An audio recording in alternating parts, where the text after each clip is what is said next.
less than 24 hours, Georgians will be under a shelter-in-place order. McDonald, though, said he did not know the man was handcuffed and was trying to use his foot to pin him to the ground so he could be handcuffed. If your friends, neighbors, or local organizations are not complying, report them to us.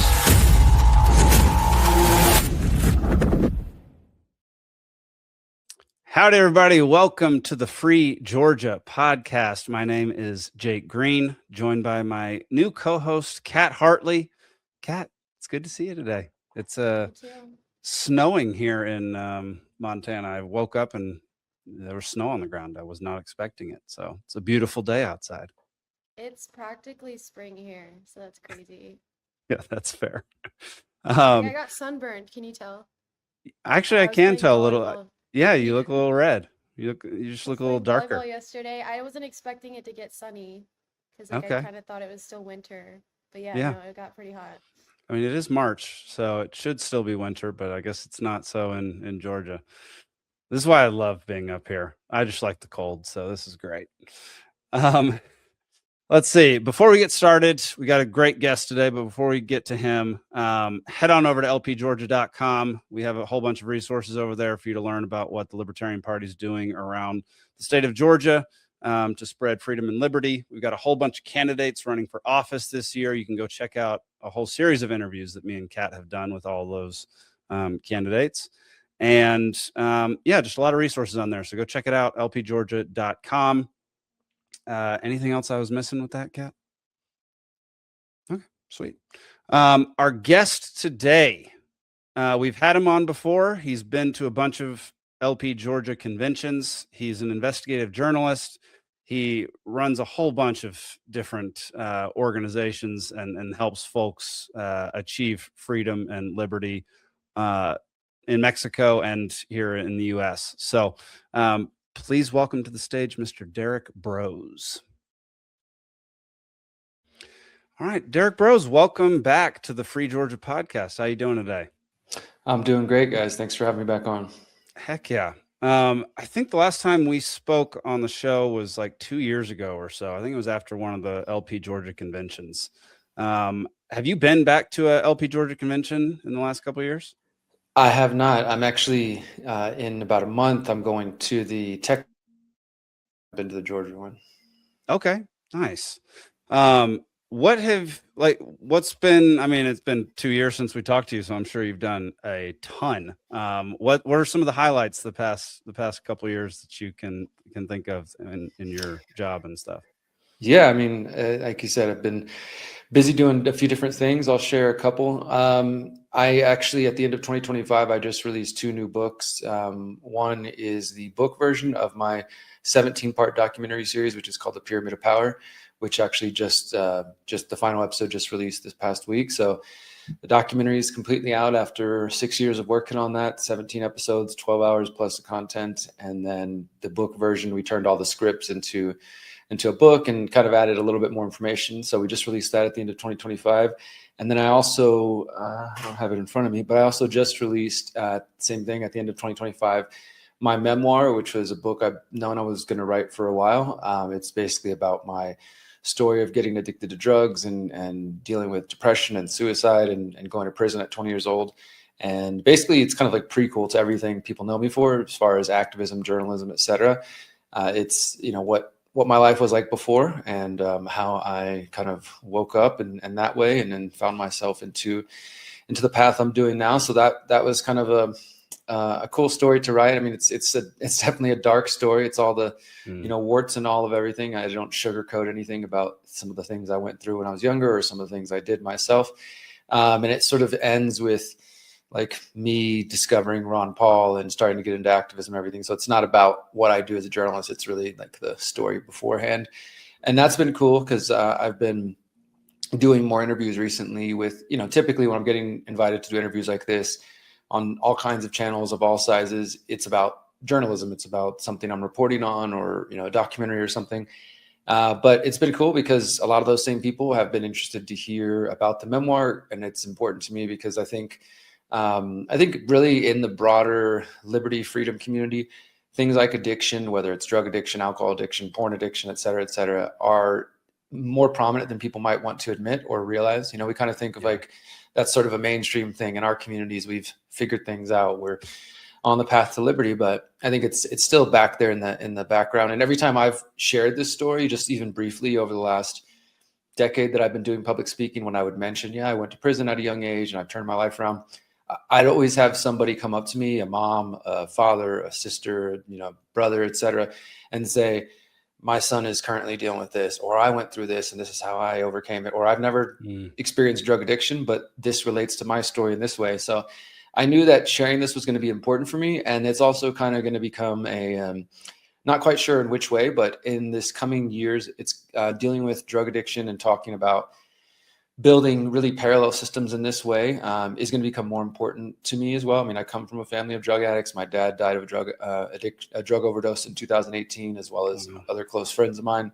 So it's something I've been around quite a bit, and obviously my own experience. And excuse me, in my book, I talk about how I don't think this is just my path, of course, so whatever works for everyone. But for me, the AA 12-step model, addiction as a disease model, was very disempowering. And I think it's kind of, for me, at least, not the way to go. So I want to, with this book coming out and sharing my story, I'm going to start putting more energy into some kind of organization. I don't know. I don't think it'll be a nonprofit, maybe a private member association, something that would be geared towards trying to help people, but without reinforcing the same sort of, you're addicted forever, you have a disease, you're always going to be this way, or reinforcing the go to prison, get on probation, parole, all that stuff. Because I've been through that, and none of those things are about rehabilitation or helping people. So yeah, that's been cool. I mean, it's like sharing some of my personal story, and then also trying to see how I can put more energy into, building parallel systems in that regard as well. So that's been a big thing. And other than that, as far as my work in my personal life, which is kind of part of the work in a way, we've got our land here in Mexico. We paid it off in, I think, the beginning of 2024. And as of the last 2 months, we got some roads paved on our land inside and outside. So that's been cool. We've got 23 acres here in central Mexico, and got 100 plus avocado trees and bananas and pomegranates and all kinds of fun stuff. And been harvesting avocados all the last year, ate more guacamole than I ever have, and got sick of guacamole, which I didn't think could happen, but I got sick of when you have that many avocados, you're like trying to give them away to neighbors. We're going to local markets to sell them. We're, eating as much as we can. It just, a big blessing, but definitely it's like, okay, we got to figure out a plan for this. So we're starting to get into making avocado oil and things like that. And then the most recent development, as of just 3 weeks ago, our current community, it's called the Conscious Agora. If people want to learn more, theconsciousagora.com, just a super basic website. It's currently 6 households of, Mexicans, Americans, and Canadians, and people in their mid 30s. I'm 41 to early 70s. So it's a pretty broad demographic and background of people. We're all pretty much voluntarists, anarchists. So that's one thing I think that unites everybody. And we're aiming to add a couple more. We've been vetting some more families. So we'll probably get to about 8 households, which is kind of what I've been promoting for years with the freedom cells, like 8 to 10 people or groups of people. Yeah. And yeah, about 3 weeks ago, we chose our home site. So now me and my partner Miriam, as well as the other current members, we know exactly where our homes are going to go. And we're actually going back to the land this week to go with an engineer and really GPS it all out and kind of make it official. And then hopefully by the end of April, we're going to be holding a hempcrete, sugarcrete workshop and starting to do some building on the land. So lots of exciting developments, in the personal life, which for me is just an example of the message that I communicate to people as well. I very much don't want to just share an idea and say, hey, these are some cool ideas, but not actually live them. For me, it's important that I'm actually, leading by example. Heck yeah, man. Oh my gosh. Okay. So much to talk about in that section. First off, the memoir. I've got a buddy who's kind of writing a similar thing, and he's found it to be an extremely difficult but also kind of cathartic process. And with him, it's probably a little different. He's going to have real life repercussions from his family when it comes out. Like what was your process like? Like, how did you feel when you were writing it, and what was the result of that for you personally? Yeah, I think cathartic's definitely a great way to describe it, man, because like I said, I've known I mean, I got out, so I got arrested in 2005. So this was when I was 20 years old, the week before I turned 21. So it's been me too. 20 years. It's been 20 years now. And I knew that actually, so November 2025, just a few months ago, that was the 20th anniversary. And I've known for, I would say, maybe a decade that I knew I was going to write this book. As I got out of prison, I went back and forth, did the whole thing in and out. And it took me a couple times to figure it out. When I finally got out, October 2008, got off parole, June 2009. I think I discovered Ron Paul and Alex Jones and other conspiracy theorists, so-called conspiracy theorists, in late 2009, started an activist group in 2010, and just, the rest rolled on and continued on from there. So my prison experience directly influenced my activism. I was kind of having what I considered to be a spiritual awakening while I was behind bars, getting in, like opening up spiritually, getting to meditation and prayer and some things that I was really kind of closed off to, and really in my own way, not really in any kind of religion or anything like that. But I had that happen first before I got out, and then started like, wait, what this guy Ron Paul's talking about all these radical ideas and these other things. So I started having that kind of political awakening. So yeah, as the years went on, I realized like, hey, there's a story here to tell. I knew that when the time was right, probably around the 20th anniversary, and when I had kind of put considerable distance between my experience and lived a little bit more, that I wanted to tell the tale. So last year I started working on it. I think I started working in late spring, early summer, and literally just sat here at this desk. And my lady was kind enough to just keep bringing me food and letting me just like, I need to grind this out for hours a day. This is important. And she knew it was important to me. And yeah, I mean, it was definitely a healing experience, I'd say, because I've told these stories to friends of crazy things I went through when I was on drugs and just abusing drugs. Like truly, like if I was dealing with something emotionally, my solution was let's pop a bunch of Xanax, or let's take 10 hits of acid, or let's, just take 50 shots of tequila. I mean, just ridiculous things that now looking back and writing about it, I'm like, wow, I'm definitely glad I still have a brain and that I can, still exist. And that my body has recovered for the most part. I talk about that too as well. I did do some damage to my body throughout those times. And so as I was writing these stories, it's like I said, I don't sugarcoat anything. It's just like, here's the, warts and all version of who I was and what got me to where I am today. And yeah, I mean, there was definitely times as I'm writing this, I'm like, shedding tears for my past self, or, thinking about some of the things my family went through, or things that I put my family through, or friends I lost along the way, because I definitely lost a lot of good friends. I can count on more than one hand the amount of people I've lost to drug addictions over the years, even before going to prison, but people I met in prison, brilliant people who are wasting away, and some who are still wasting away in those institutions.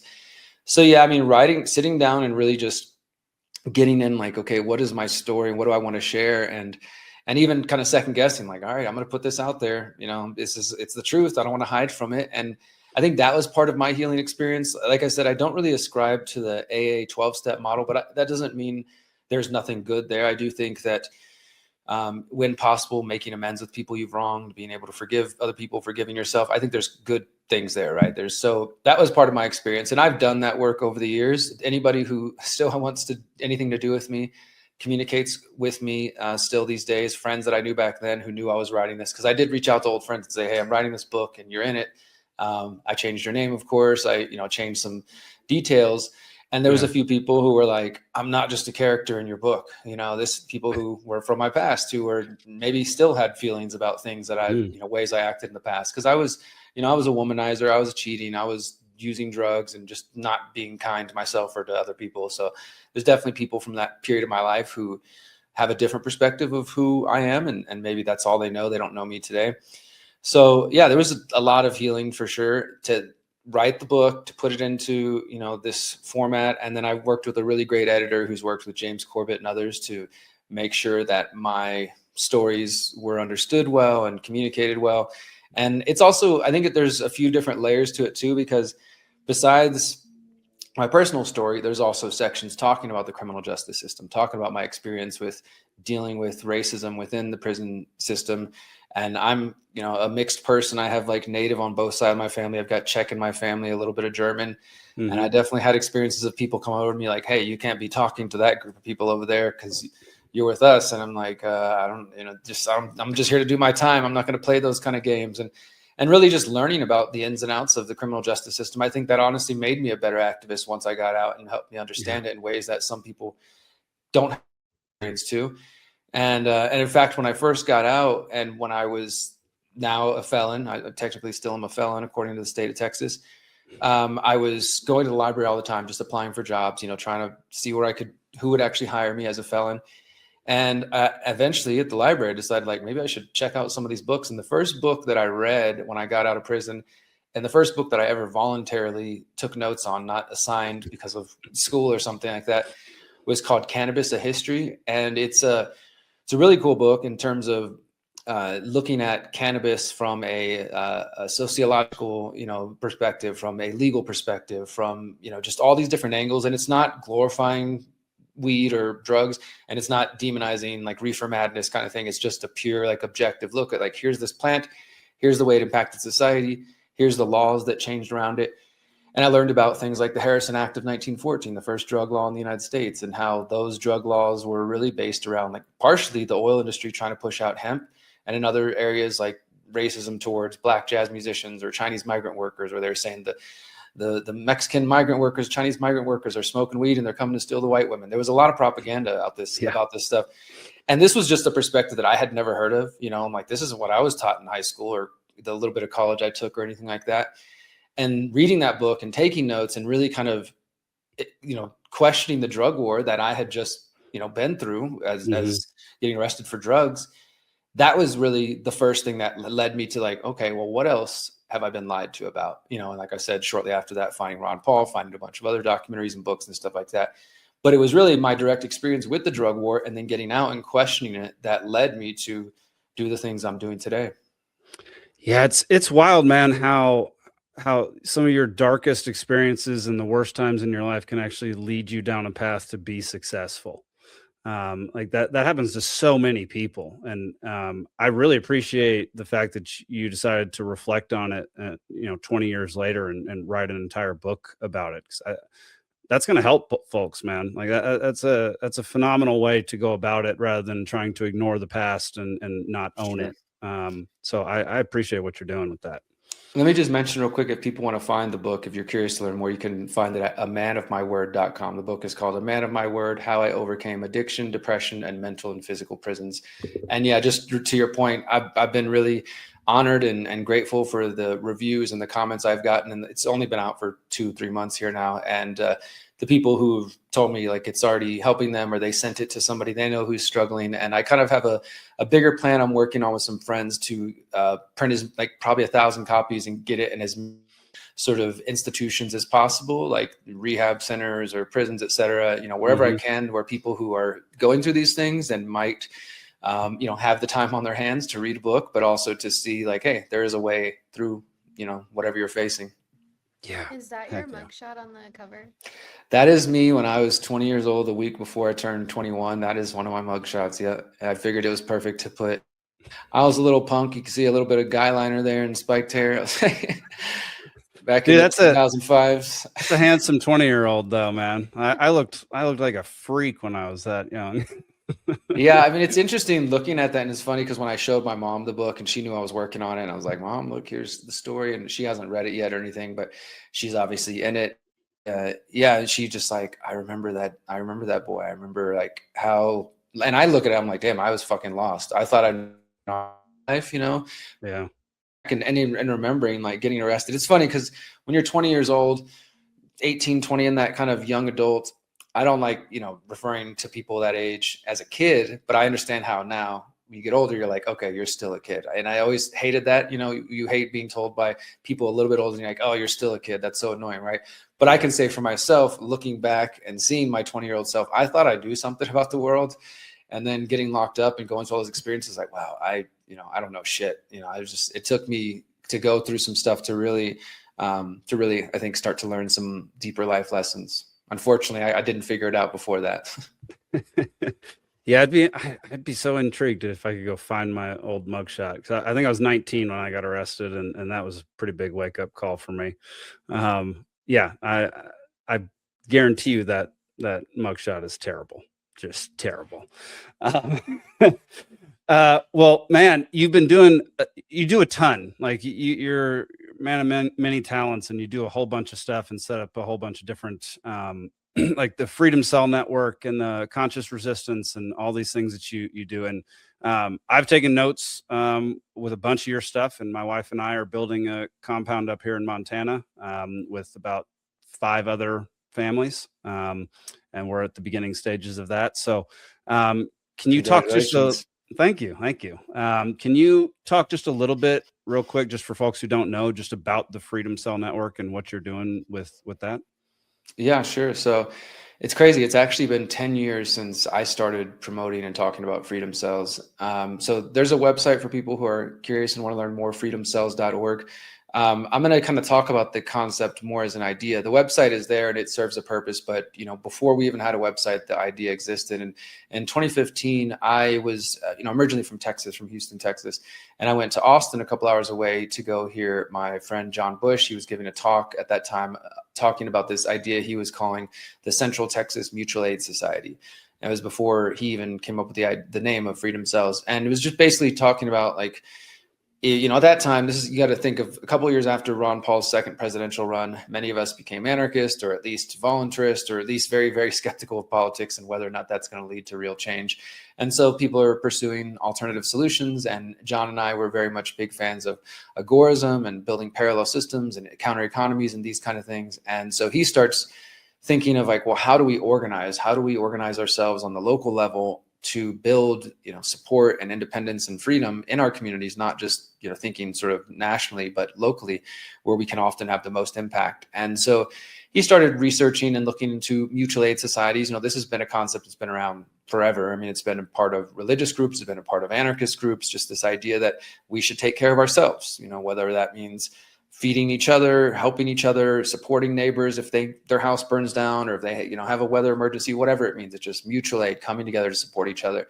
And so John was taking inspiration from a lot of those ideas and kind of started to make it a little bit more specific. He took inspiration from mutual aid groups as well as the research of some other folks who were talking about group dynamics and social dynamics, and what is the most ideal group size that you could find to be effective and to be highly, efficient in whatever it is you're trying to get done.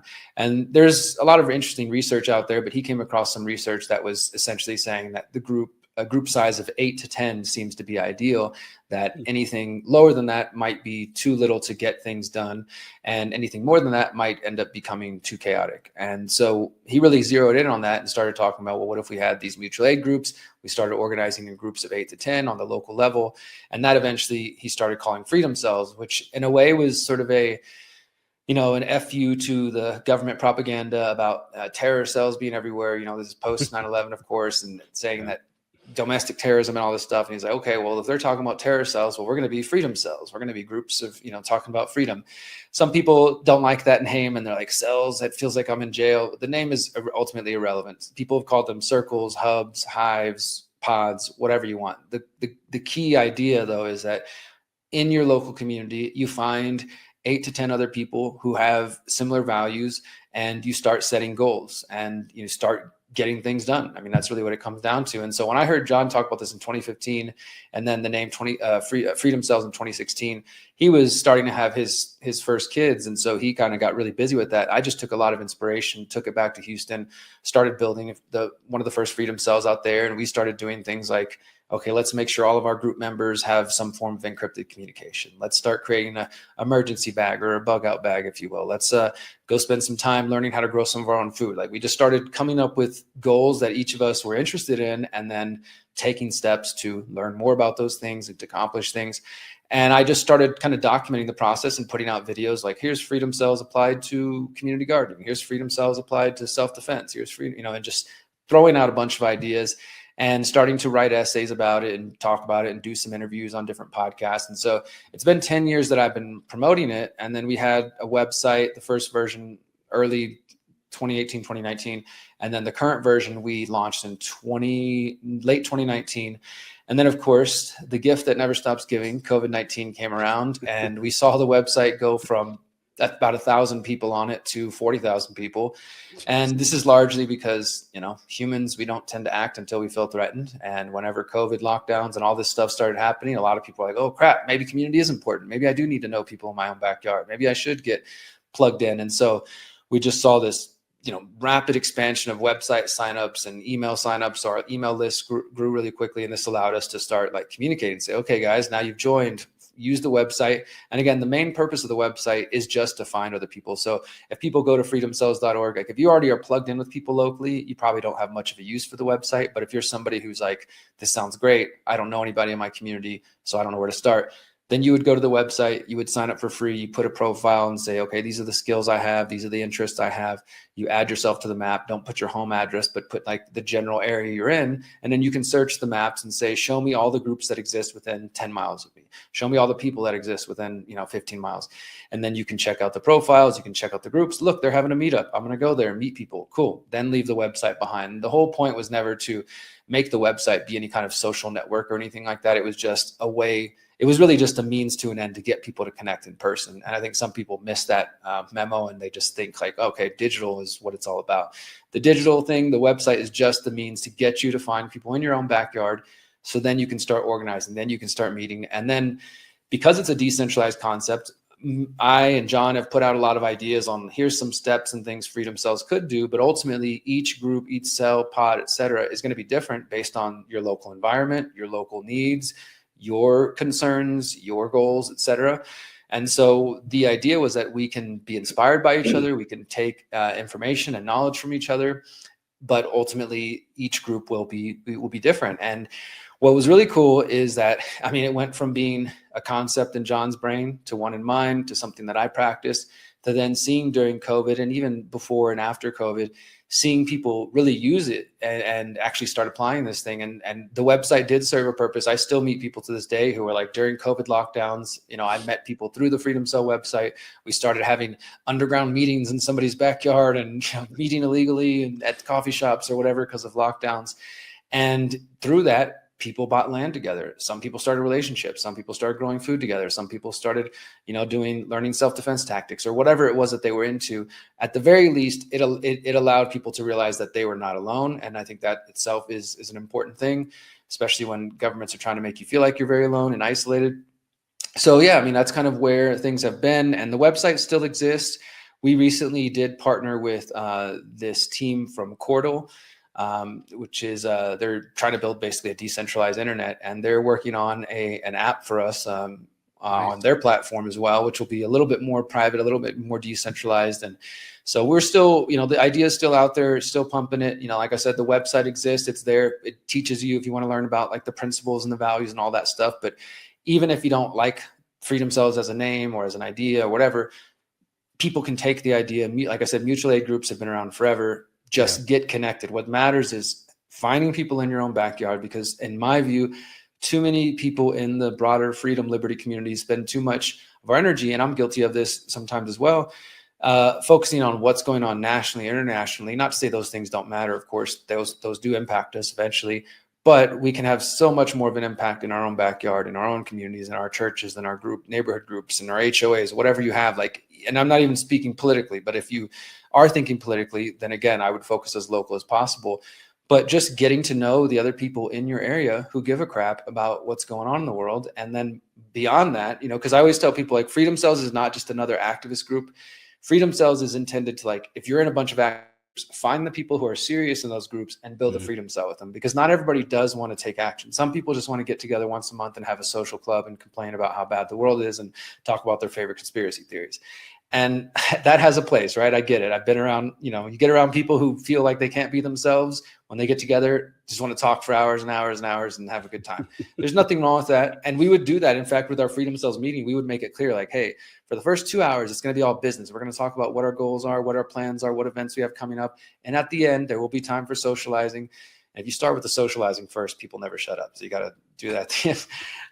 But, so just trying to really get the people who are most serious, like, and actually want to get stuff done. And those are the people you want to build a freedom cell with. Yeah, man, you're entirely correct. We didn't used to, like, it used to be the case that towns wouldn't know what was happening outside of their towns. Like 1,000 years ago, no one knew the stuff that was happening in another country, another state, another, like, 100 miles away. I don't think we're built to ingest all that information and actually make decisions based on that for the most part. I don't think we've evolved that way. And so I think, you're absolutely correct. Focus on your locality, your immediate surroundings, and it'll start to make your life and everybody's lives better who are like in your immediate community. And I love that you're doing that. We're trying to do that up here as well. Kat, I know you have a lot of questions for Derrick, so why don't we get to some of your questions? Okay, cool. I'll be right back. Okay. So in our party, especially in Georgia, you know Elizabeth, right? Yep. Yeah, so she's the one who got me interested in you. I didn't know anything about you until she like told me about you, and since then I've been like looking at your website. You have a lot of information, a lot of stuff to look into. But one thing that we care about a lot is the mass surveillance and like data collection. And I saw a clip of you on Redacted, and you were talking about facial recognition in NFL stadiums, and how people, you know, are kind of just accepting that and everything. Obviously, you know, I don't go to football games, but I do like to go to like concerts and stuff like that. So do you have any ideas on how people can still enjoy those like public gatherings and stuff like that without having to accept the data collection or the surveillance?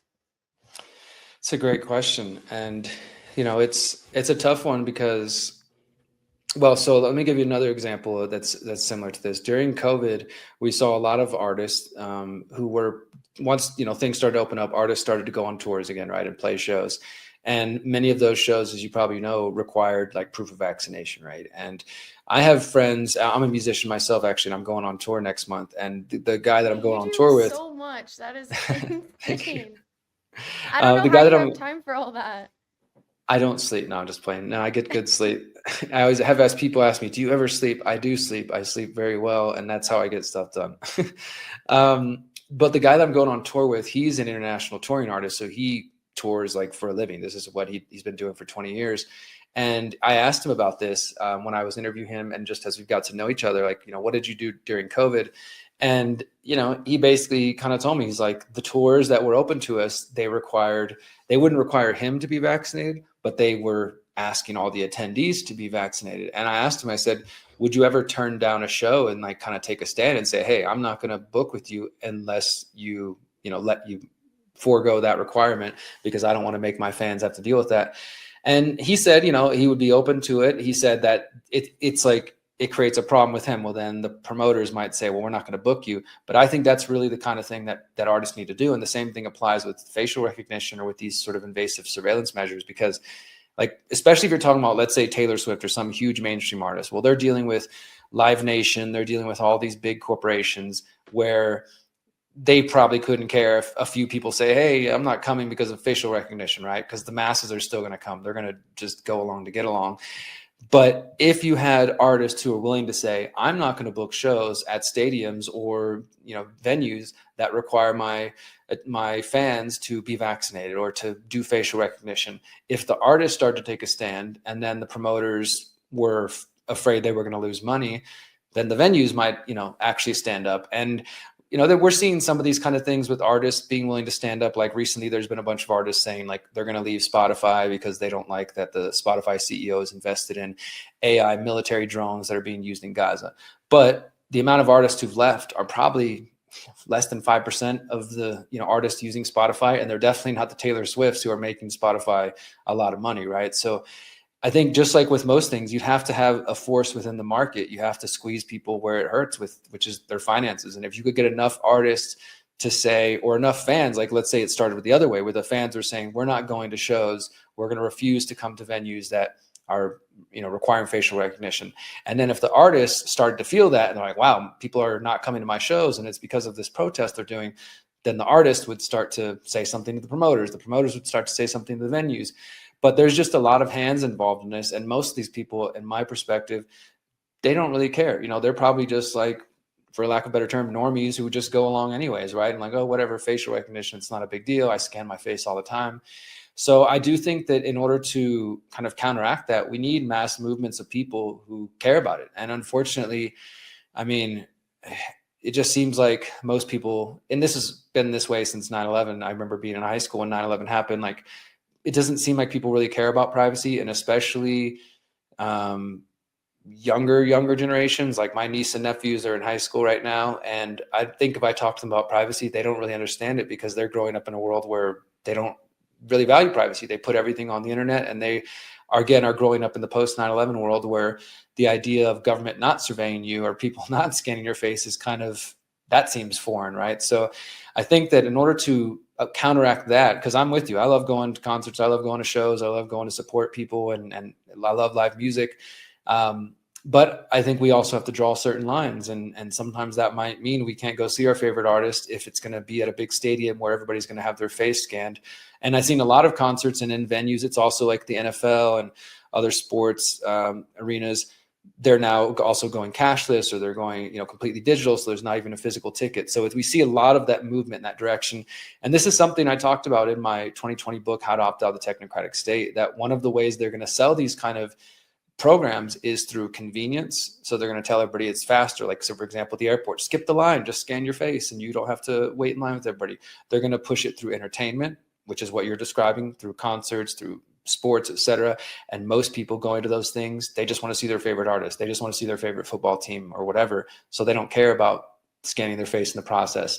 So they're going to push it through convenience, entertainment, and of course, their favorite government's tried and true tool, fear, using fear to tell people it's necessary, that we need to have surveillance everywhere to keep us safe. So it's a big problem. And unfortunately, I don't think there's a lot of artists who are even thinking about these things as well. And also, facial recognition is something that is being expanded in the United States as well as internationally. I mean, in just the last year, in 2025, starting in December of 2025, the US announced that all foreigners coming into the country now have to submit to facial recognition. There's no more opting out. You can still opt out as an American for the moment, but now all foreigners require that. And then as of, I think it was October of last year, the European Union started doing the same thing. All the Schengen nations, all foreigners coming in have to get their faces scanned. I think the program is supposed to be fully implemented by April or May. So this is happening like in a lot of different arenas. And I just don't think there's enough pushback, unfortunately. Have you traveled like on an airplane recently? Yeah, I just flew last week. I just went to Costa Rica and came back, and thankfully I didn't have to face any of that.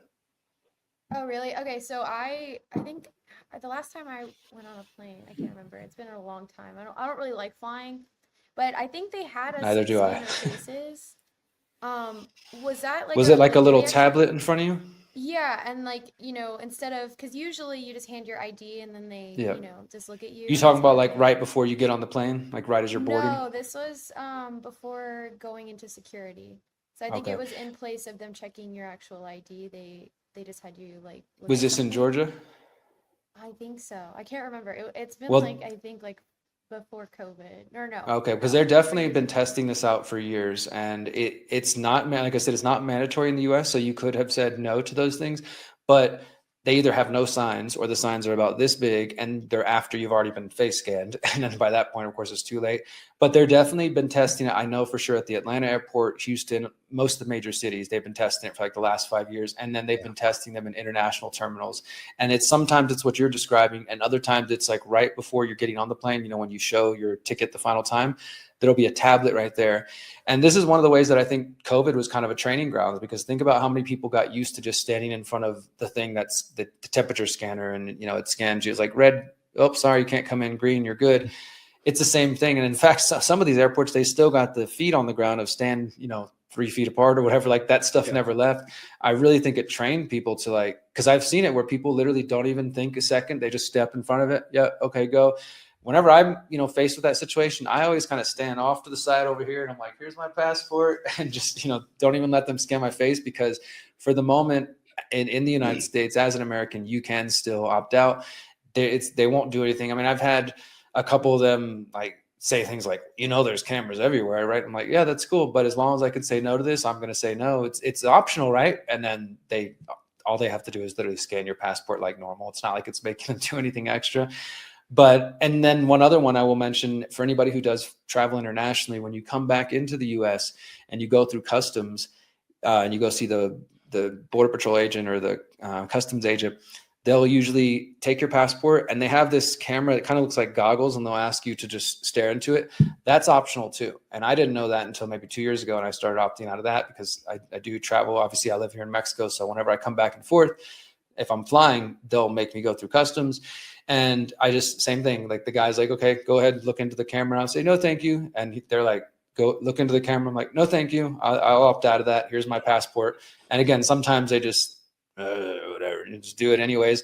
Other times they make little comments like that. Like one guy was like, if you do this again next time, I'm gonna send you to another lane. And it's like, I'm not doing anything illegal though. It's completely, for the moment, it's still optional. But it seems like they've been trained to give people who are, resistant to those things or who are opting out to at least try to make it a little difficult for you. But no, you can completely opt out of these things for the moment. I don't think it'll be that way forever. I agree. And yeah, Kat, I try to make as big of a deal out of opting out as possible. So I'll make sure people, like 10 people back, can hear the fact that I'm opting out of the face scans and all that kind of crap, because completely unnecessary. They can just look at your passport and look at your face and you're good to go. Like, why do they need they supposedly delete these images immediately after, but I mean, how much can you actually trust that they're actually doing that, considering how much corruption there is in these places, and considering how bad TSA is at their job anyway? They're terrible at their job. So yeah, I always opt out. Sadly for me, back in like 2018 when they launched Clear, I signed up for Clear, and so like Clear still has all my stuff, and I got to look into whether or not I can request they delete all my information and everything. I think you can. Like you said, okay. I mean, it's about whether we trust them. And I just want to say something to that, because I've heard some people say, well, Derrick, you had a driver license at one point, right? Well, the government's already got your face. And that is true. I mean, I haven't had a license in over a decade. That's a whole nother conversation. But yes, at some points I've given the government pictures of my face when I was, driving, and I have a passport, obviously. So at some point, however long ago when I got that, they got a picture of my face. I don't think the point is that, well, they've got it, so you should just, you should just give it up every time. I think that the point is, with anything when it comes to privacy, is that we have to flex that muscle, and we have to stand up, and resist and push back and make it a little more difficult. Because, if you had a lot, so for example, you go to the airport and you opt out, sometimes they'll say, okay, we'll go to that line over there, or they just do the simple thing and scan your passport. When it's happened to me where I'm opting out and they say, okay, well, you got to go to another line. Typically it's just me and my lady. We're the only people over there opting out. And I look over there and 95%, 99% of the people are in the regular line. Not even, either they have no idea they can opt out, or they don't care. And that is why it's not changing. If there was the opposite and there was 90% of the people saying we're opting out, and then that created like a cluster for them, and they had to deal with that, then they might say, you know what, this is not functioning. It's slowing us down. Like, we need to rethink this. But because there isn't a lot of resistance, it just continues to go forward. So yes, there are times, or like the cop told me at the airport, he's like, that we have cameras everywhere. Great. And those cameras might be outfitted with facial recognition and scanning us. This is what they want. This is what they're working towards. You'll hear more about this, that the airports are trying to go towards completely touchless, completely contactless, and basically taking the humans out of the situation, where the moment you enter the airport, a facial recognition camera scans you, compares that to a database to make sure you have a plane ticket and that you're supposed to be there that day. And then you can just walk in and walk through security. You don't have to talk to anybody, because they've already digitally checked you in. And it's going to be, again, very convenient, very simple. People will be like, wow, this is, the wave of the future.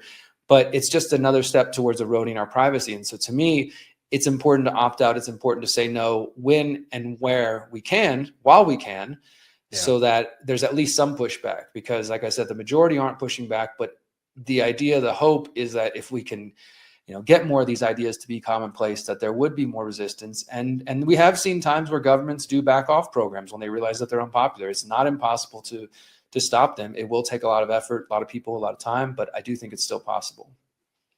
Yeah.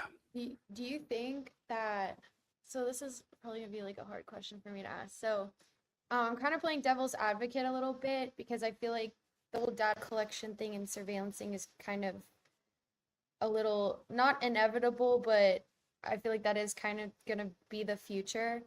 If there was a way to kind of like decentralize that data collection, make it harder for like a individual person to access all of that information, would that make it easier for you to accept that collection and everything? That's a great question. So for me, it's not so much that whether the data is stored centrally or in some decentralized fashion. It's that, I think it comes back to me like to basic foundational libertarian principles of self-ownership, that you own your body, you own yourself, right? And that includes what they call your face print, or what we've got to know as a selfie. Like, this is your face print. These are your fingerprints. These are your biometrics. Those are completely unique to you. Like, all three of ours are going to be different from each other. Obviously, like our fingerprints, our eye scan, our face scan is completely different. And it's what allows us to be individual and unique the way we are. And they're also very useful with identifying people. So to me, my resistance or my pushback to these things isn't so much, yes, I'm concerned of who's going to hold the data. Like Jake was saying, like, can we really trust them that they're going to delete it after ever many years, or, that it's not, that governments can't just go dip into those databases whenever they want. Because it's not just governments either. There's also companies like, for example, Clearview AI. They have the world's largest facial recognition database. They're a private company, and they sell that database to the FBI and to other governments around the world. And all they did was create a tool that allowed them to scrape social media and all those selfies we've been giving out for years. They use that to build a database from information that we voluntarily provided, which is another part of it. So it's not to me just so much about who holds that data. That obviously is a concern, and what are they going to do with the data? A lot of times it might not be surveillance, like government's tracking you. It's just they're using it to sell you ads, right? Or to sell you whatever, promote corporate stuff to you. And that's annoying on its own. But for me, it just comes back to, like, I own my body, I own my face print, I own my retina, my fingerprints, all these are my things. I don't think I need to provide these to governments or to private companies unless I voluntarily choose to, right? I mean, if I contract with them and that's part of the arrangement and I agree to it, then so be it. But while I can, I want to hold on to those things as much as possible. And I do think that you're right in a sense, like, we're fighting a losing battle, unfortunately. I mean, I think that it's always important to resist and to push back while we can, where we can. That doesn't mean I'm optimistic about the direction things are going with this and this front. I do think it's a battle we seem to be losing.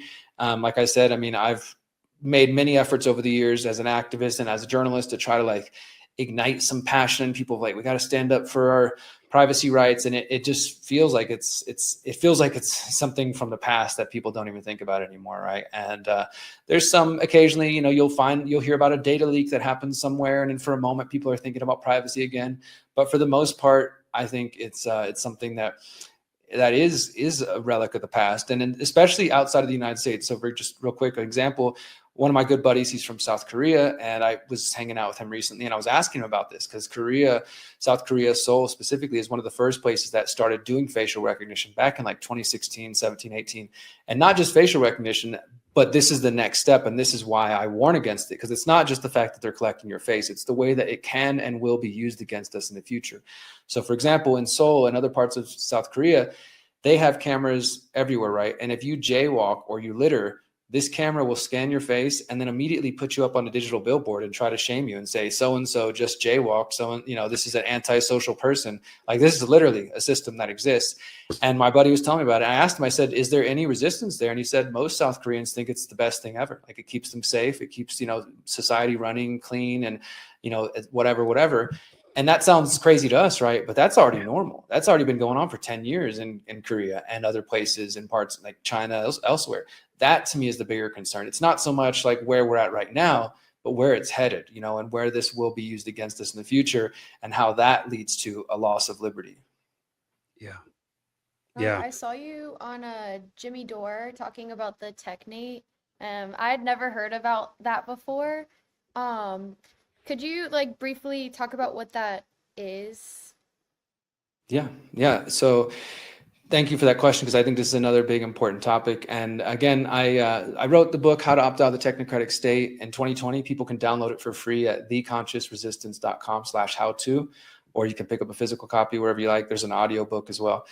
And the book is part history on the technocracy movement and what they call the Technate.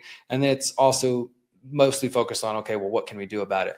But in order to understand, why you want to do something, it's important to know the history, right? And so briefly, the technocracy movement was a movement in the United States and Canada that came about in the 20s, 30s, and 40s, so 100 years ago. And it was probably most popular in the late 30s, early 40s. And then the mainstream version of events is that it kind of petered out and lost popularity, and then it, went away. But it's had some revivals. And I think if you look at our world today, it's pretty clear that the people who are both in and out of government, they view themselves as technocrats. And in their language, a technocrat is an expert, a scientist, a technologist, people who understand how to micromanage society. It's just more central planning under a different name. Basically, what they said is they thought that the business class was not capable of running society efficiently. They thought that democracy was failed, and I think many of us feel that way, but they didn't think, well, then let's empower the people. They thought the people are too stupid to know what to do, so let's eliminate voting, let's eliminate politicians, let's eliminate the business class, and instead we will have the technocrats running things. There will be scientific management of society. You would have the technologists and the experts, which of course during COVID, we heard a lot about trust the experts. And when they were writing about this in the 30s and 40s, you had the earliest versions of computers, nothing like what we would recognize, but the giant computer that took up a whole wall. And they could see that eventually computers were going to be very instrumental in how society was organized. And so the technocrats back then, they were saying that there would need to be somebody to run the machines that would run society, and that they said the machines would be able to allocate resources perfectly. Like most tyrants, they described this as a utopian world that they're going to create. They talked about energy credits. They talked about being able to allocate resources perfectly for all of the different states and the nations around the world using the machines. And they described, starting in the United States, of course, and combining the United States with Canada, with Panama, going up to Greenland, a lot of the stuff that Trump was talking about purchasing for the United States. And they actually created a map, which I talked about on that show with Jimmy Dore. You can find this if people want to look up, just look up Howard Scott, Technocracy Map, 1940. You'll see it, Technate of North America. That's what they called it. The Technate was basically their kind of governing body. Instead of the state, they called it a Technate. And they said the Technate would be ran by the technocrat king and his advisors, and they would use the machines again to micromanage society. And when you see this map from the 1940s, it's like this big red, map that shows Canada, Greenland, the US, Mexico, going into Panama and even into parts of Venezuela, curiously enough. And they said that this would be, there would be the Technate of North America. They also imagined there'd be Technates in other parts of the world. And this is similar to what many people years ago were concerned about when they would talk about the North American Union and attempts to kind of unite North America into one governing body. And so I think it's relevant because, there it is right there, because of what we're seeing under Trump's administration. Obviously, talks of invading Mexico, talks of buying Canada, taking over Canada, trying to take Greenland, Panama. The U.S. is very involved in there. Trump's buddy Larry Fink is building ports in Panama. And then, of course, as you can see, the map on the bottom part, that even goes into the top of South America. That's part of Venezuela, where they're describing their Venezuela and Colombia. So a lot of that seems to match what we're hearing in the politics of today. And I think it's just another example of how this movement hasn't really disappeared. And when you look at some of the people who are the new class of military industrial complex contractors, like the folks at Palantir, you've got Peter Thiel, Alex Karp, you've got military industrial complex contractors like Elon Musk and others, Bill Gates. These are people who are unelected, so they're not politicians, but using their wealth, using their influence, they're able to influence the world. And that is exactly what the technocrats described. They didn't say they were going to take over the government. They said they were going to use their own influence and use the machines to change the world into their vision. Yeah. Real quick, hang on, Kat, 1 second. I have to go take a phone call. So I got to go do that, but Kat's going to continue the interview. And if y'all are still talking when I get back, I'll hop right back in. Awesome, brother. Good to see you. Thanks, Derrick. Appreciate it, man. So I watched that Jimmy Dore video and I was researching you back in February during the Super Bowl, and I watched the halftime show. And I don't, have like a really, hard theory on this, but like during the halftime show, did you watch Bad Bunny's performance? I actually did, not live, but I watched it afterwards. Yeah. So, the messaging in that show, I'm not saying like Bad Bunny is like a tech nate or anything, but I did see like a lot of parallels with him, listing every country in the Americas, saying like we are America. And I was wondering like if you had any thoughts about that, if there was some kind of like messaging that had to do with, with the technocrats. I definitely, it's interesting you bring that up because it's definitely something I noticed. I think that there's a couple of ways we can view that. And of course, one way is just the way that he and the mainstream is promoting it, which I think is valid as well, which is just with everything Trump's doing and division across the Americas, they wanted to say a message of like, hey, we're all one, we're all together. And so he listed off like every country from, Canada all the way through Latin America, Central America, South America, and said like, yeah, we are America. And part of that is like that, obviously North and South America, that name applies. Like the United States might think it only applies to the US and to our borders, but for a lot of people, America does go beyond just the United States. It's like this, the whole North American continent or South American continent as well. So I can see it from their perspective, like this is just a message of unity. He's trying to push back against division happening because of ICE and other stuff Trump's doing. And at the same time, I definitely had that thought across my mind of what you're describing, where I was like, would this be another way to just get that idea into people's mind that it's all one massive piece of land? It's all just one thing. And, to that point, I will just say that some of the people that are allied with Trump, including Milei in Argentina, including Bukele and I'm sorry, I'm forgetting this country's name right now, but in other parts of Latin and Central America, those presidents are very, very friendly to Trump, and their countries are becoming more and more Americanized. And I don't think it's that far off to imagine Trump or whoever, came in next trying to push for the North American technate, or even further than what the original technocrats believed, to try to move towards one bit massive nation state that could, at the very least, maybe you would still have the individual nation states with their own presidents, with their own prime ministers or whatever, but then have some sort of overarching body, almost like, say, United Nations, but just for the Western Hemisphere. So I definitely noticed that, and it did make me go, Are there any other aspects of like what the technate's goals are that you agree with at all, or do you kind of oppose most of what they're trying to do? I think I probably oppose most of it. I mean, the thing is, as a voluntarist, I support voluntary and consensual relationships. So if people want to voluntarily survey themselves, or they want to voluntarily engage in contracts that involve, giving up their face prints, or because the thing is, the technocrats, it wasn't just a surveillance state that they described. They also make it clear and explicit that this would involve, the world that they were envisioning would involve a loss of civil liberties. They were talking about having a world police state. And, for anybody who wants to, is curious, well, what is the technocracy movement of the 1930s? How is that relevant to my world today? I'll just give a real brief example of that. So after the original technocracy movement disappeared in the 1930s and 40s, 30 years later in the 1970s, this guy named Zbigniew Brzezinski, who is, long-term national security advisor to everybody from Jimmy Carter all the way through Obama. He's since deceased now, but this is what many people would consider like a deep state player. He was in background. This guy was involved with arming Osama bin Laden and the Mujahideen back in the 80s, like just involved in all kinds of nasty stuff. He, along with David Rockefeller and some other folks, they founded the Trilateral Commission in the 1970s. And that was their very specific effort to promote technocracy. And in fact, Zbigniew Brzezinski, he wrote a book called America Between Two Ages, the Technotronic Era. So instead of calling it technocratic, he called it technotronic. But it was very much a revival of these same technocratic ideas.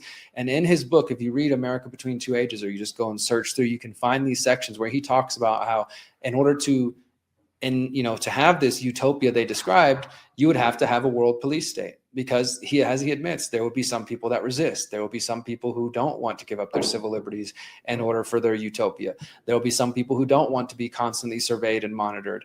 And he also talks about how you might need a charismatic personality to sell these ideas to the public. And just, there's all kinds of really interesting stuff in there. But my point is that these people, both in the original technocracy movement and in the revival in the 70s, and I think the current modern technocrats we're seeing today, they acknowledge that this isn't something that they're expecting the public to just do voluntarily. Surely, maybe some people will, but they also believe that this would have to be done by force. And so that's really what I'm against, is that people being forced into any sort of situation that they don't want, because again, as a voluntarist, as a libertarian, as somebody who values personal responsibility, individual liberty, self-ownership, I want people to be free to make their own decisions, whatever that may be.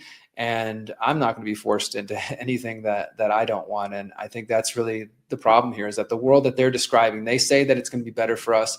And they're using their power and their influence, the modern technocrats, to push us in this direction. So, for example, when you're talking about the going to concerts and stuff like that, and this is something that most of us, I don't think there's anybody out there that's like, hey, we need facial recognition at concerts. That seems so necessary. But the public is just kind of being corralled into it and pushed in that direction, whether we like it or not. And I think that's the big problem, is that whether it comes through the force of government or it's coming through the government's partners in the private industry, the so-called private industry, because a lot of these people take subsidies and corporate welfare from government, it is being pushed on us. Nobody is asking for this. I don't see that there's a public demand for facial recognition everywhere, for surveillance everywhere, for us to be monitored on the internet. It is just what has been pushed on us and assumed that this is the direction that humanity and society should go. And that's really what I have a problem with, is that we're not being given a choice. We're not being asked. We're not being consulted. We're just being pushed in that direction, whether we like it or not. Thank you. And so I've seen Sam Altman talk about the fact that AI adoption, so I'm going into AI now, oops, is like lagging in the United States, like places like China. It's very, they're adopting AI a lot faster, and he's kind of making that argument that we're going to be left behind if we don't adopt. Do you use AI, by the way? I have used AI in a few instances, not like probably as extensively as a lot of people. But I'm not somebody who's wholeheartedly against every single use of AI. I will say I do think it's a concern, and I've written about that in my book. I do think it does pose a potential danger to humanity. I also think it's a tool. Like any tool, it can be used for good or bad, but I do think it's a tool that is unlike any previous tool we've ever had. So, while I do say, hey, it's a tool, it depends on the user, it depends on what data set it's been fed and all those kind of things. Because you could have, Microsoft AI that's spewing propaganda, state propaganda, and then you could have some self-hosted AI that somebody has created and they feed a bunch of libertarian books to, and it has a completely different, perspective, right? So I do think the information that you feed it matters, and that it ultimately is a tool. But I do think it's also a tool unlike anything we've ever seen, and that it is going to change society for the better and probably for the worse as well. And so as far as my personal uses, like, for example, when I was writing The Pyramid of Power, there were some really old documents I was going through, like 200-year-old documents, handwritten documents from 1700s and 1800s. And it would have taken me weeks, to try to decipher this handwriting and then retype it. But I found an AI tool that was like, hey, submit PDF documents, and then it'll scan it, and then it'll spit out a transcript of it. And it wasn't perfect because it's handwriting from 200 something years ago, but it definitely saved me a lot of time. So I'm in favor of it when it comes to saving time. I don't regularly communicate or chat with chatbots and just have this ongoing dialogue, which I think is honestly kind of creepy to me. I have friends who are a little bit younger than me, and some of them, they really, really embrace it. And they even say like he or it, they talk about it like it's their friend. And that like, to me, does weird me out a little bit. The other major concern I have with it, which is also already evident with Google and things like that, search engines, but mainly Google, is the potential for dumbing down of humanity. And we are already seeing this. I was actually looking at some studies recently showing that Google itself and people's reliance on search engines, and that's, just, okay, search something, and the first search result you assume that's the truth, because most people don't go beyond the first couple of things, let alone the first page. With AI, that's going to get even worse. Now you're noticing in Google and all the search engines, they have the AI answers. And so for many people, including like my 16-year-old niece, if I see her on her phone, if she wants to ask a question, she just types it in or she says it to the phone. And then whatever that first response is from the AI, that's the answer she goes with, right? There's no deeper thought, there's no deeper thinking. And that's what I worry about. And again, there's studies already showing this, that like how it's atrophying our brain in some ways, because the more we become reliant on just trusting the search engines or trusting the AI bots, then the less thinking we're doing for ourselves. And of course, if that data is wrong, if it's being fed incorrect information or just propaganda, and we're just trusting it, obviously that can go in a really bad direction. So I think it's a nuanced topic. I'm not one of these people, like I said, who just everything AI is automatically bad, but I do think there's probably people who have blind spots and don't see the potential dangers that it might pose. I feel like that's what Socrates about, it dumbing people down. That's what Socrates said about writing. And I feel like a lot of progressions in our human progress. There have been people that have said like this, shortcut or tool is going to make people. And we find a way around it. I mean, I think there's elements of truth to it, right? I mean, but it's also what you're saying, like, is every technological innovation, there are people who are like, this is going to ruin society, this is going to fall apart, and humanity has found a way around it. I just think that AI is unlike AI is not the wheelbarrow, AI is not a pencil, AI is not, yes, these other things did the Industrial Revolution. People were like, oh no, we're going from farming to this, it's going to ruin society. And there is a transition period, and a lot of people do lose jobs, but then humanity finds new ways and we evolve, right? But on a bigger picture, it's like, in those ways that we evolved and humans found new jobs with every technological innovation, but are they meaningful jobs? Are they, is it providing any value to our lives? Or is it just something that, okay, cool, now you're working at a counter at McDonald's? But what happens as AI starts to take more and more jobs? Because it is definitely happening. I mean, there's a lot of people in Hollywood worried about this. There's coders worried about this, because I pretty much could, if I wanted to today, I have only a small team of people who work with me, just a couple of people, but I could probably fire all of them and just use AI to do everything that they're doing, like to make video edits for me, to write copy for my social media posts. In reality, I really don't need them anymore. Like, I could already replace them with AI, right? So I do think that what you're saying is correct, that there have always been fear mongers that like this new thing is going to come and the sky is going to fall. And we find a way around it, and maybe we will find a way around it. But again, I don't think AI is the same as any other previous tool, innovation that we've seen, because if it ever does become truly, conscious isn't the right word, but generative AI, when that moment comes and it's able to do and act without prompts, we might be in a completely different world. Do you are you? I know you just said it's very nuanced and everything, but do you think our government should be using it? Like the average person should be using it? I don't want to tell people what they should or shouldn't do. In terms of government, I mean, again, like with the surveillance thing, I don't think there's anything going back. And that's kind of the scary thing too about it is, the solution to this, there's no this isn't a Hollywood movie where there's some centralized computer and all we got to go do is smash it and then all the problems are solved, right? It's not like that. So even if we choose not to use AI, or I choose not to use AI, governments are still clearly using it. I mean, Trump's administration just released a new AI executive order recently. They're fully embracing it. The military is obviously using it. That's the scary thing too, is us moving towards autonomous weapons and drones that are being powered by AI.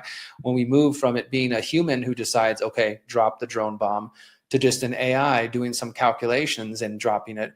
And what happens when the first drone bomb that was dropped by an AI kills a civilian? How is society going to respond to that? I mean, I think there's just still a lot of unknowns and uncertainties. I honestly, on that one, people don't care whenever actual humans are, killing civilians. I'm hoping that at least it generates a conversation, but you're right. Do people really care already when it happens? I mean, some of us do, right? Some of us care, but how much does it affect the average person? But in terms of personal use, I mean, I have such a varied network of friends and allies in my own world who use AI in different ways. Some who are embracing it wholly. Like I said, I've got my buddy Hakeem over at Above Phone. He sells privacy phones. He's working on a self-hosted AI bot that is not owned, it's not owned by any of the big tech companies. and it's not even connected to the internet. It's just something that you could host on your own device. So even if you're not connected to the internet, this AI bot has been fed all kinds of books about libertarianism, about how to grow food, about permaculture, all kinds of stuff, right? And you could use that. You don't need to be connected to the internet to just query, hey, how do I deal with a wound, or how do I treat this thing, or whatever, right? All kinds of useful stuff. That to me is really exciting, like self-hosted, decentralized AI. I think there's a place for that in the future. But like with most things, that's not what the average person's using. They're using Microsoft's AI. They're using Google's AI. They're using, Elon's AI. And I, like I said, I have people who completely just say any use of AI is furthering the technocratic state, so we should stay away from it completely. And then others who, like myself, might use it here and there. And then others who are just already living in the AI world and talking to it all day and using it for every single task. And they're using it to write their emails. They're using it to do all these things. I think that it's even like as journalism, there's fear of like, are journalists going to be needed because AI can just write things? I think that might be a while. And I also think that, like with every new innovation, there's going to be an equal and opposite reaction, right? So there's going to be people who embrace it completely and like, yes, AI, everything. And then it's also probably, and I think we're seeing some of this already, it's going to kind of foster this desire to have more humanity, where people are like, no, I don't want to listen to AI generated music. I want music made by humans, or I don't want to read an article pumped out by an AI bot. I want to, watch a video with an actual human in it, right? So I do think in some ways it might actually encourage people to, reconnect to our own humanity and, in our own ways. And obviously there are a lot of advantages to using AI, and I know, right now it's not like, it still gives wrong answers and makes up things and stuff like that. But like, obviously eventually it will be very like automated and will probably, take over a lot of jobs and stuff like that.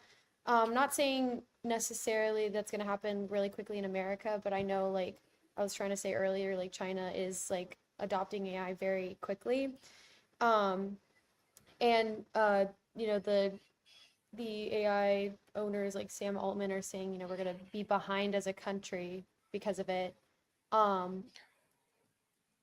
So obviously, people like you and me, I mean, I don't care if America is like number one, the most, like the top country. Because I know like people like my grandma, they care about that, like America being the best. Is there something that you could say to kind of like,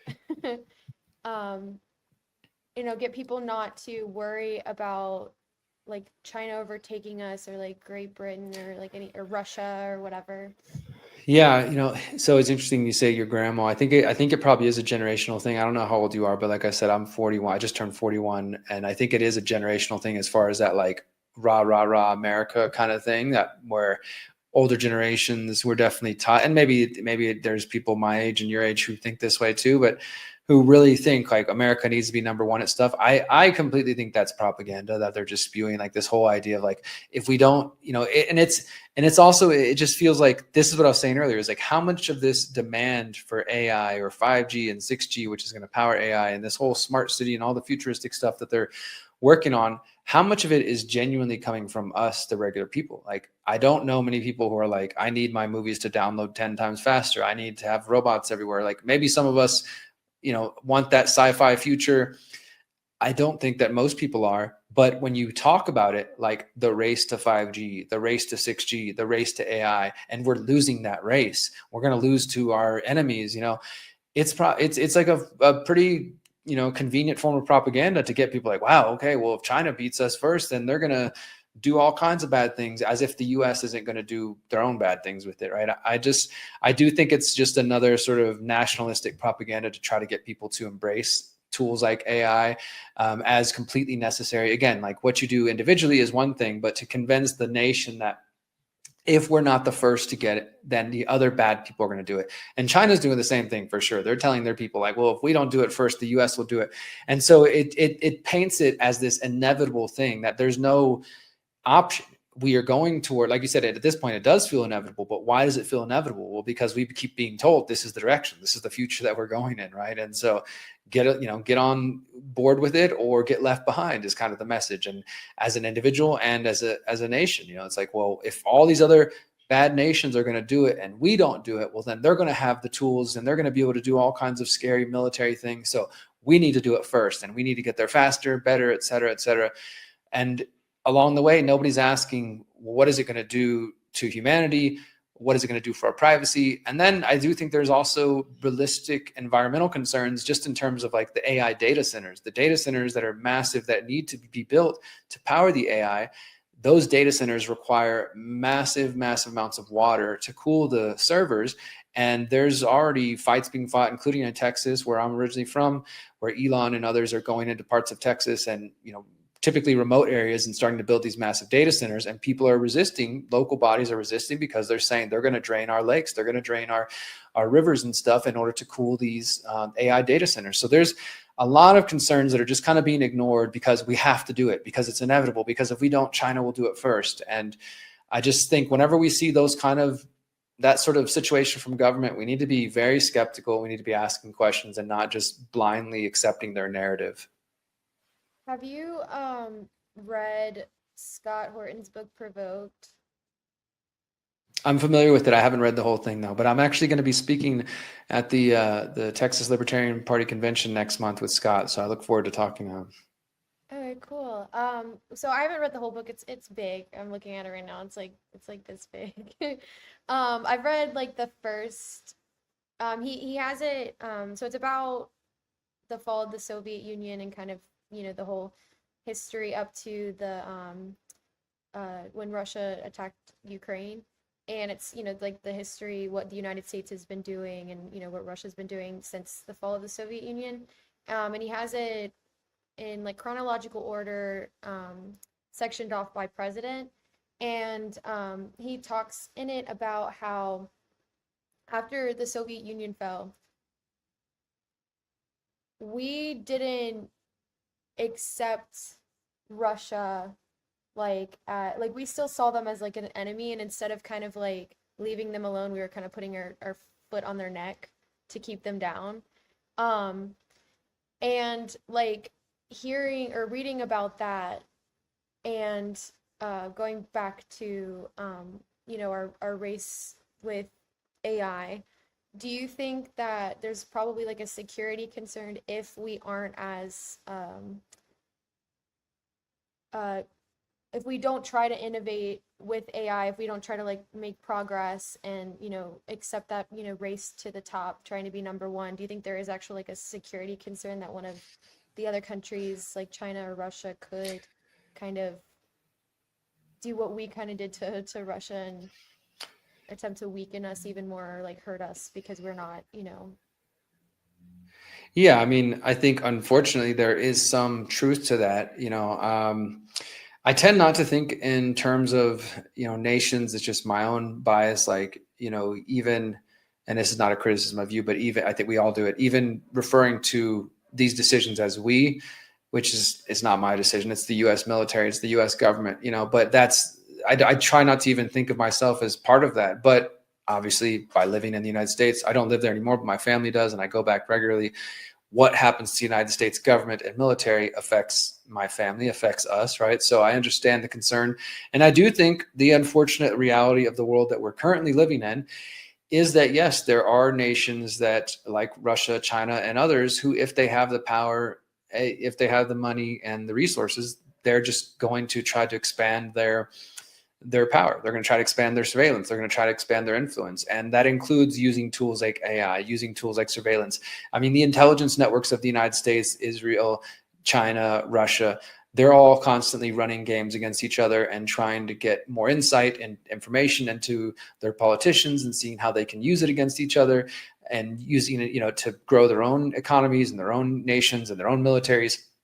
So that isn't going to go away just because some of us have issues with AI, right? So in a perfect world, that wouldn't be a concern. Like I said, we wouldn't have to worry about this race towards AI and all these technologies because it would be up to individuals to choose what's going on. But it's not the world we're living in, unfortunately. And like you said, Scott's basic thesis and Provoked, I think, is correct, is that the U.S. was increasingly, as he titles it, provoking Russia and putting, bases near their border and doing all these kind of things with NATO that if it was happening to the United States the other way around, the US would definitely not take it. The United States military would not tolerate Russia having bases right on our border and the same things that were done to them. So when it comes to AI, I don't think the United States is going to want to tolerate Russia or China having the AI tools and the capabilities that the US wants, and vice versa. So, I mean, I don't know how we don't end up in some conflict, because if it's just, if we're all just in this race that we got to get to these tools that are going to allow for autonomous weapons and for all kinds of other things that were promised, and for better, making the militaries even faster, better, stronger, more capable of killing and spying and harming each other, and not only their domestic populations, but foreign nations, I don't see how you don't eventually hit a conflict point. You know what I mean? Like that, those sort of concerns and those desires eventually reach some sort of conflict. And obviously people worry that that would be a nuclear conflict or whatever. I don't know. I'm not an expert in that area, but I wish it wasn't the case. But it does seem like some concern around what China and Russia do is warranted, but I don't really see it mostly from like a nationalist perspective, where again, I'm like, we have to protect American interests, national interests. It's just not the way my brain works, but I understand why people might think that way. Okay, well, that concludes like all the questions that I had. Can you talk again about your website and the books that you just released? Sure. Thank you, Kai. I appreciate it. Yeah. So if anybody wants to learn more about just me, my background, derrickbroze.com is just kind of a website that gives you more of my bio. If you actually want to follow my journalism, my podcast, documentaries, books, etc., you can go to theconsciousresistance.com, where I release weekly reports there and interviews and things like that. And if you want to see my 17-part documentary series, The Pyramid of Power, the website is thepyramidofpower.net. There's a link to all the episodes, including my conclusion, which just came out recently. And there's a link to the book as well, if you want to pick up a book version of that. And my memoir I mentioned earlier, A Man of My Word, you can find that at amanofmyword.com, amanofmyword.com. And then one more time for my book, How to Opt Out of the Technocratic State, you can also find that at the Conscious Resistance website, theconsciousresistance.com/how-to. And then the final link I'll mention, if people want to learn more, not only about freedom cells, but really about the solutions that I promote, what I call exit and build, focusing on opting out of as much of these systems as possible and building parallel systems. I have a free 45-day exit and build challenge, which is just kind of like an introduction to the ideas that I talk about in How to Opt Out. And it breaks it down by like economy, food, digital tech, and goes through these different areas of your life and sort of looks at what are the problems associated with these areas. And then most importantly, what are the solutions? What can we actually do in these areas? And so you can find that at theconsciousresistance.com/EXB for exit and build, theconsciousresistance.com/EXB. And I invite everybody to take that 45-day challenge, and feel free to reach out to me and let me know how your progress goes. And I appreciate you having me on, Kat, you and Jake. Thanks for having me back. No, thank you. I really enjoyed talking to you, and I'm sure Jake did as well. Awesome. Thank you, guys.